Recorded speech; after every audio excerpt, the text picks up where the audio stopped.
Hi guys. सो हम आज का वीडियो का कंटेंट है कि व्हाई आई चूज किया Sonet instead of other rivals like Mahindra 3XO, Venue और टाटा नेक्सन। सो हम आज इसके बारे में बात करेंगे।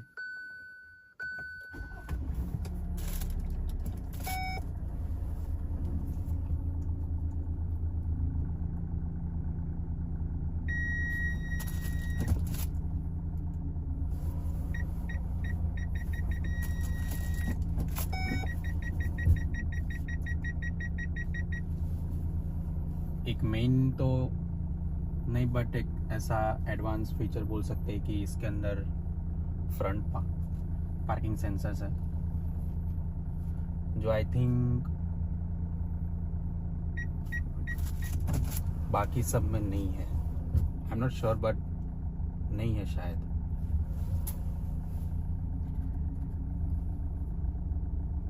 और मैं आपको ये भी बताऊंगा कि मैंने कितना डिस्काउंट लिया था when I purchased this Kia Sonet। मैंने जस्ट 1 वीक पहले लिया है इस कार को, 1 week 10 days I think.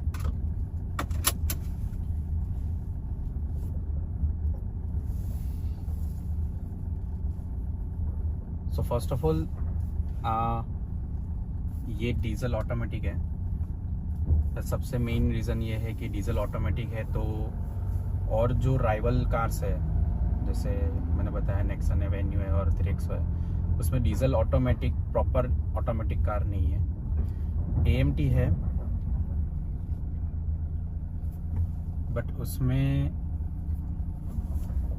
AMT है, टॉर्क कन्वर्टर नहीं है। ये टॉर्क कन्वर्टर है।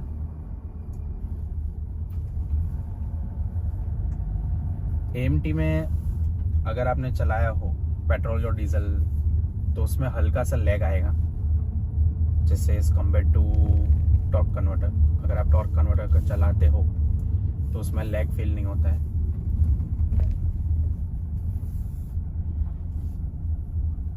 प्रॉपर डीजल में भी मैं बोल रहा हूँ टॉर्क कन्वर्टर आता है और पेट्रोल में भी टॉर्क कन्वर्टर आता है। जैसे मेरे पास इसके पहले स्कॉर्पियो एन थी जो टॉर्क कन्वर्टर थी, 4 सिलेंडर थी, वो भी उसमें 200 bhp पावर था, पेट्रोल ऑटोमेटिक था वो। और ये डीजल ऑटोमेटिक है जिसमें टॉर्क कन्वर्टर सिर्फ किया सोनेट में मिलता है। सेल्टोस और क्रेटा में भी टॉर्क कन्वर्टर आता है बट फिर वो रेंज जाता है 24 lakhs के ऊपर। जो ये फीचर्स अभी फिलहाल मुझे दे रही है किया सोनेट HTX डीजल ऑटोमेटिक, वो फीचर्स अगर मैं सेल्टोस या क्रेटा में देखूँ तो वो 24 lakhs के ऊपर जाती थी।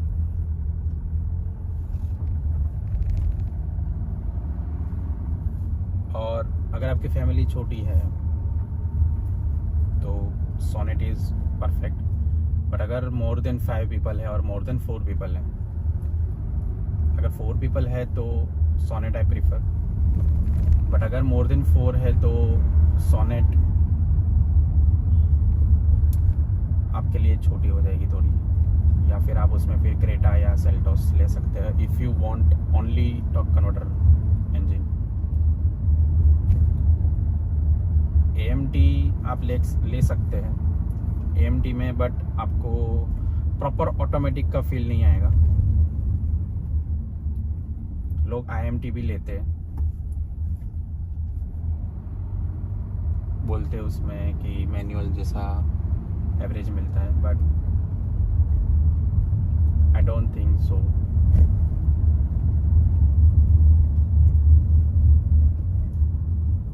तो ये बात होगी कि why I choose Sonet proper over rivals.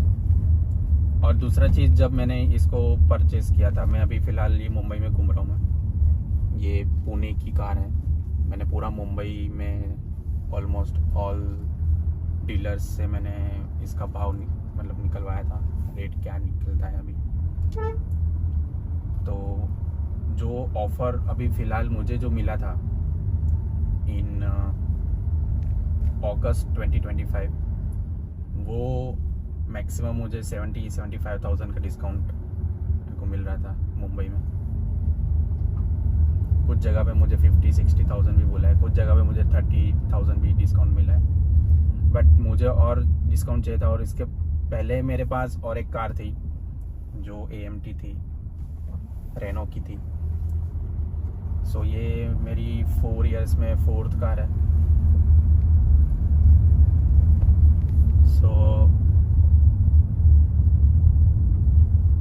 उस कार को मुझे एक्सचेंज में लेना था, तो उस कार का भी मुझे अच्छा प्राइस मिलना चाहिए था। इसलिए मैंने मुंबई में बहुत जगह पे मैंने ट्राई किया। कहीं पे मुझे कार मिला है बट वो स्टॉक 4 मंथ्स 5 मंथ्स पुराना था। और जो मैंने अभी ये वाला प्रोडक्ट लिया है वो पुणे से लिया है। मैं डीलर का नाम नहीं बताऊंगा, रिवील नहीं करूंगा। बट मुझे इसमें डिस्काउंट मुझे एटलीस्ट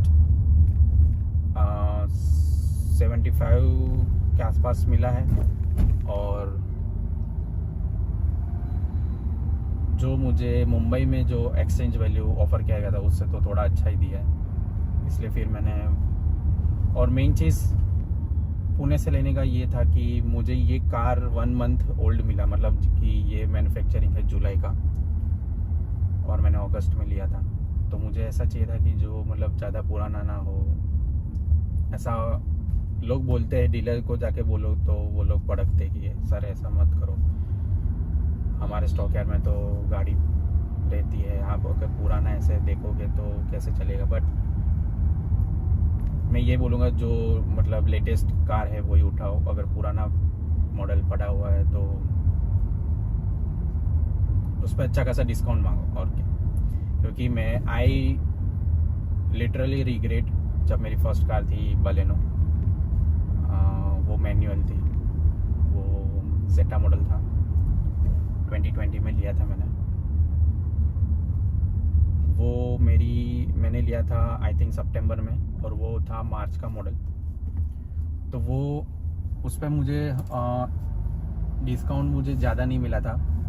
उसमें मुझे वो 895 की थी और मैंने 835, मतलब कितना थी वो 60,000 का डिस्काउंट दिया था मुझे। तो मुझे रिग्रेट यही हो रहा है कि अगर आपका कार 6 महीने पुराना है तो एटलीस्ट आपको 1.5 लाख का तो डिस्काउंट मिलना ही चाहिए।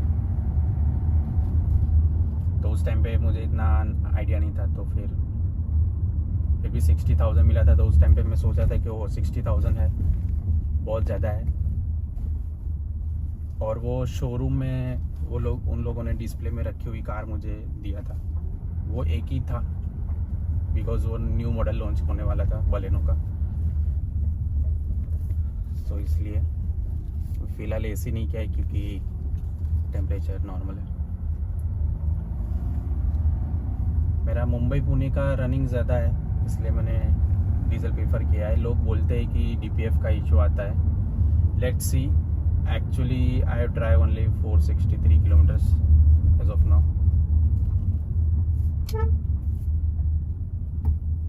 और जो फीचर्स ये किया में मिलता है वो फीचर्स आई थिंक राइवल्स में नहीं है। जैसे आप वेन्यू तो मैंने देखा भी नहीं है क्योंकि उसमें डीजल ऑटोमेटिक है ही नहीं, डीजल मैनुअल है उसमें। तो एटलीस्ट मैं हुंडई के शोरूम में पैर भी नहीं रखा है। टाटा में गया था, बट टाटा इज़ लाइक, आपको देखना हो तो देखो, वरना हमारे पास बहुत कस्टमर है। बिकॉज आई सी कि टाटा के सेल्स बहुत ज़्यादा रहते हैं, तो they are not interested to show the car properly. Kia में हर एक शोरूम में मुझे बहुत अच्छा रिस्पांस मिला था। ये मैं हमेशा सबको बोलता हूँ। मैं मारुति में भी गया हूँ, मैं फ्रॉन्क्स वगैरह, फ्रॉन्क्स है, फिर ग्रैंड विटारा है। ग्रैंड विटारा थोड़ा बजट के बाहर जा रहा था क्योंकि मुझे ज़्यादा महंगी गाड़ी नहीं लेनी थी, क्योंकि I already purchase 1 Scorpio N जो 22 लाख की है।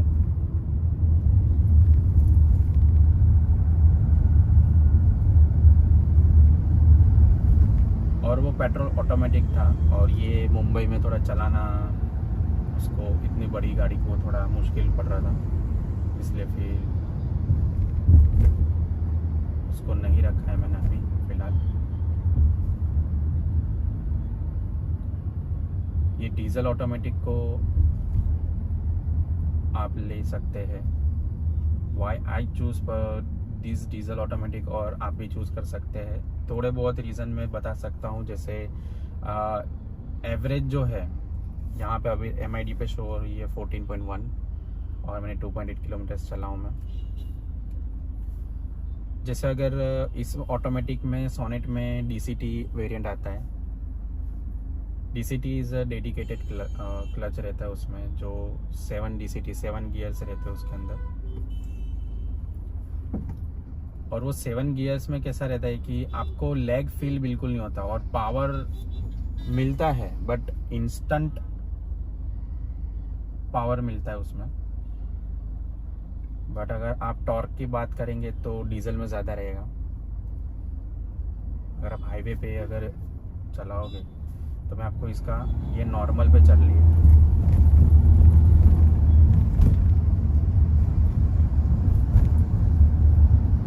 तो आप जो चाहोगे कि एकदम से गाड़ी उठेगी और भगेगी, वैसा पेट्रोल में होता है, डीजल में नहीं होता है। डीजल में this is the real review actually, ये रियली ऐसा होता है।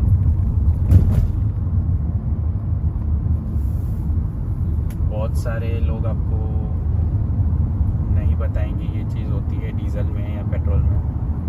पेट्रोल में इंस्टेंट पावर आपको देगी, एकदम उठेगी और चलना चालू हो जाएगी एकदम से, अगर आप एक्सीलरेटर जोर से पुश किया तो। बट डीजल में ऐसा नहीं है। डीजल में it will take time, but आपको लैग फील नहीं होगा जब गियर वो चेंज करेगा। इसमें पैडल शिफ्टर्स मिलते हैं। अगर आपकी गाड़ी में अभी 5th पे चल रही है, मैं थोड़ी और उसको भगाऊंगा, और if I want to shift it at 6 तो वो 6 पे शिफ्ट हो गई अभी। अगर वो गाड़ी को अगर लगा इंजन को कि हाँ अभी ये शिफ्ट कर सकते हैं 5 to 6, तभी वो करने देगा। Otherwise if you push pedal shifter, वो शिफ्ट नहीं होगी। अगर आप सोचते हो कि हम अपने हिसाब से मैनुअल की तरह चलाएंगे तो वैसा नहीं है ये। पैडल शिफ्टर का मत मीन्स ये है कि अगर आप मैनुअल ड्राइव मोड पे आते हो ऑटोमेटिक में, तो आप पैडल शिफ्टर से शिफ्ट कर सकते हो। जब आप पेट्रोल ऑटोमेटिक DCT वेरिएंट है अगर आपके पास, अगर आप सोच रहे हो, तो उसमें मैंने जब उसका टेस्ट ड्राइव लिया था, मेरे को उसमें एवरेज थोड़ा कम लगा as compare to this diesel automatic. हाँ वो है कि उसका प्राइस रेंज जो है वो कम है as compare to diesel automatic. उसका प्राइस जैसे ये 16,40,000 की है, तो वो आपको 15,20,000 की पड़ेगी शायद, या फिर 15 लाख में भी पड़ सकती है।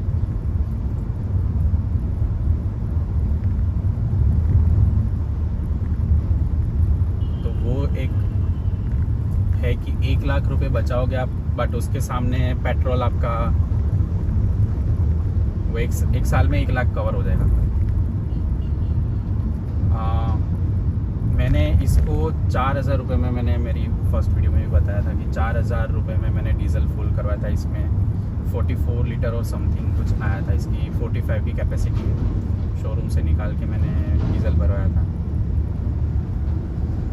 तो उसके बाद मेरी ये कार चली है 400 किलोमीटर्स अराउंड। इसमें टायर प्रेशर मॉनिटरिंग सिस्टम है, और पता नहीं, हाँ 400 किलोमीटर्स चली है आफ्टर रिफ्यूलिंग। और एवरेज इसका ऑन एन एवरेज 15 है सब मिला के, क्योंकि मैंने इसको मुंबई की सिटी में भी चलाया है।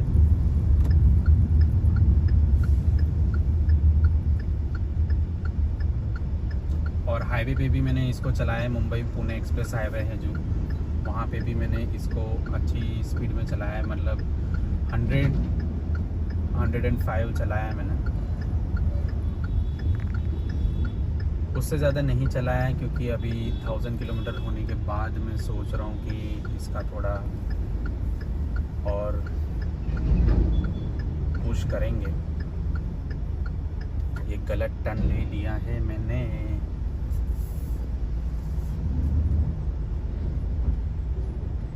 कोई बात नहीं, हम यू टर्न मार के फिर से आएंगे।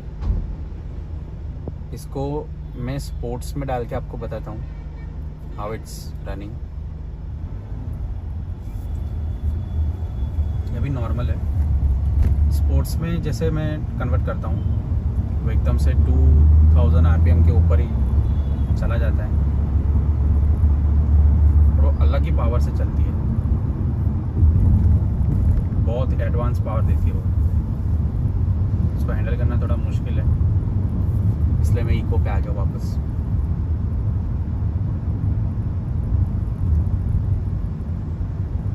अभी हैंडल करना मुश्किल है बिकॉज बहुत ट्रैफिक है इधर। जब हाईवे पे चलाएंगे तब मैं इसका रिव्यू प्रॉपर डालता हूँ मैं स्पोर्ट का। मुंबई एक्सप्रेस हाईवे है वो, और या फिर बड़ौदा एक्सप्रेस हाईवे है, मैं वहाँ पे जाऊँगा जब, तब मैं इसका वीडियो अपलोड करूँगा। तो मैंने ये हाथ में ले लिया फ़ोन। तो बात की जाएगी अगर इसकी एलईडी जो है वो एलईडी भी अच्छा फोकस है, बट मैं ये नहीं बोलूँगा कि up to the mark best है, बेस्ट नहीं है। आपको हाईवे पे या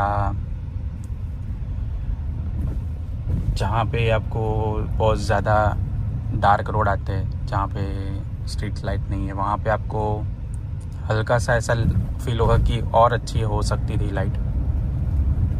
मैंने जब YouTube के रिव्यू में देखा था एक बार कि नेक्सन की लाइट बहुत अच्छी है, तो वो पता नहीं था मुझे, but just because of light अच्छी है तो वो मैं नहीं ले सकता था। सो हे गाइस, सो मैं अभी ये वीडियो क्लोज़ करता हूँ मैं। जैसे आप देख पा रहे हैं इधर की मैंने चलाया है कुछ, तो अभी